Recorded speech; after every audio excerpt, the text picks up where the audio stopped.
ជំរាបសួរនិងសួស្តីទៅកាន់បងប្អូនទាំងអស់គ្នាចាអញ្ចឹងថ្ងៃនេះអ្នកគ្រូបានលើកយកចំណោទថ្មីមួយទៀតដែលបន្តពីចំណោទកាលពីភាគមុនដើម្បីមកបង្រៀនបងប្អូនទាំងអស់គ្នាអញ្ចឹងដោយដែលបងប្អូនបានដឹងអញ្ចឹងការដោះស្រាយចំណោទនឹងគឺយើងត្រូវមានគោលការណ៍សំខាន់ៗចំនួន4ដែលអ្នកគ្រូបានលើកយកមកបង្រៀនបងប្អូននៅវីដេអូមុនរួចមកហើយដូច្នេះបងប្អូនអាចត្រឡប់ទៅមើលចំណោទសំខាន់ៗទាំង4នៅក្នុងវីដេអូដែលអ្នកគ្រូធ្លាប់បានបង្រៀនកន្លងមកបានតោះអញ្ចឹងសូមបងប្អូនមកអានប្រធានចំណោទជាមួយនឹងអ្នកគ្រូចឹងចំណោទរបស់យើងពូសៅចិញ្ចឹមទា2510ក្បាលមាន់55ក្បាលនិងព្រាប21ក្បាលតើពូសៅចិញ្ចឹមសត្វបក្សីទាំងអស់ប៉ុន្មានក្បាលអញ្ចឹងបន្ទាប់ពីអ្នកគ្រូបានអានប្រធានចំណោទឲ្យបងប្អូនម្ដងរួចមកហើយនោះដោយបងប្អូនដឹងស្រាប់អញ្ចឹងគឺបងប្អូនត្រូវអានប្រធានចំណោទដោយខ្លួនឯងចំនួន2ដងទៀតបន្ទាប់ពីបងប្អូនបានអានប្រធានចំណោទដោយខ្លួនឯងចំនួន2ដងរួចមកហើយនោះអញ្ចឹងសូមបងប្អូនមកស្រង់បំរាប់ជាមួយនឹងអ្នកគ្រូ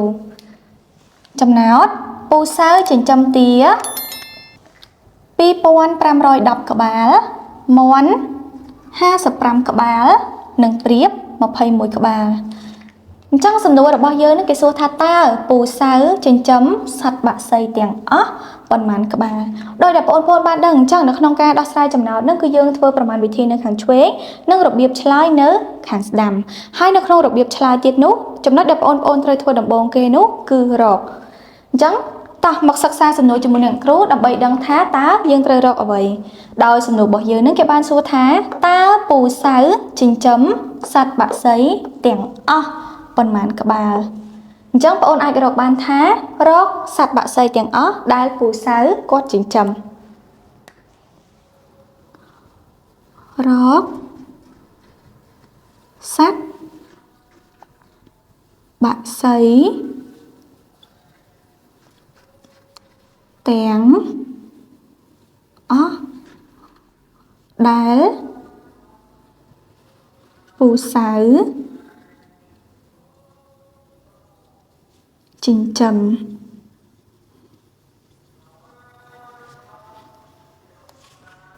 អញ្ចឹងបងប្អូនបានដឹងរួចមកហើយថាសំណួររបស់យើងនឹងគេសួរថាតើពូសៅចិញ្ចឹមសត្វបក្សីទាំងអស់ប៉ុន្មានក្បាលអញ្ចឹងពាក្យថាទាំងអស់នឹងគឺបងប្អូនត្រូវធ្វើប្រមាណវិធីបូកដោយបងប្អូនយក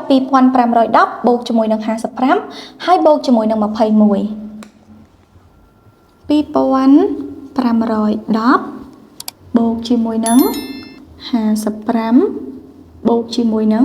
21តោះអញ្ចឹងសូមបងប្អូនមកធ្វើប្រមាណវិធីជាមួយនឹងអ្នកគ្រូ2510បូក55បូក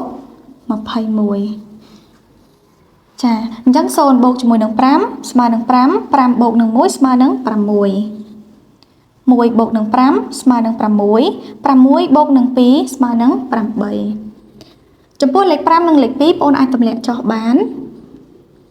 អញ្ចឹងចម្លើយរបស់យើងនោះគឺ2586 ក្បាល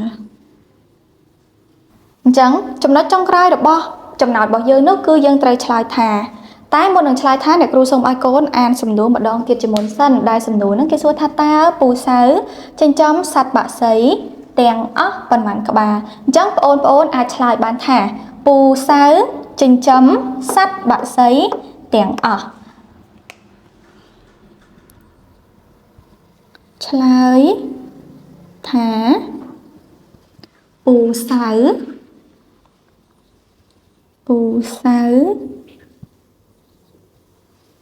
ចិញ្ចឹម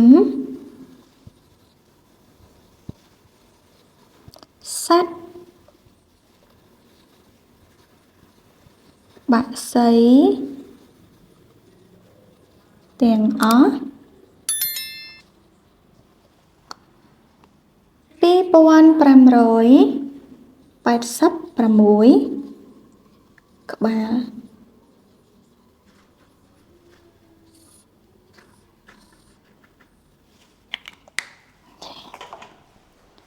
ដូច្នេះការដោះស្រាយចំណោទរបស់អ្នកគ្រូក៏បានឈានទៅដល់ទីបញ្ចប់ហើយជួបគ្នានៅវីដេអូក្រោយសូមអរគុណ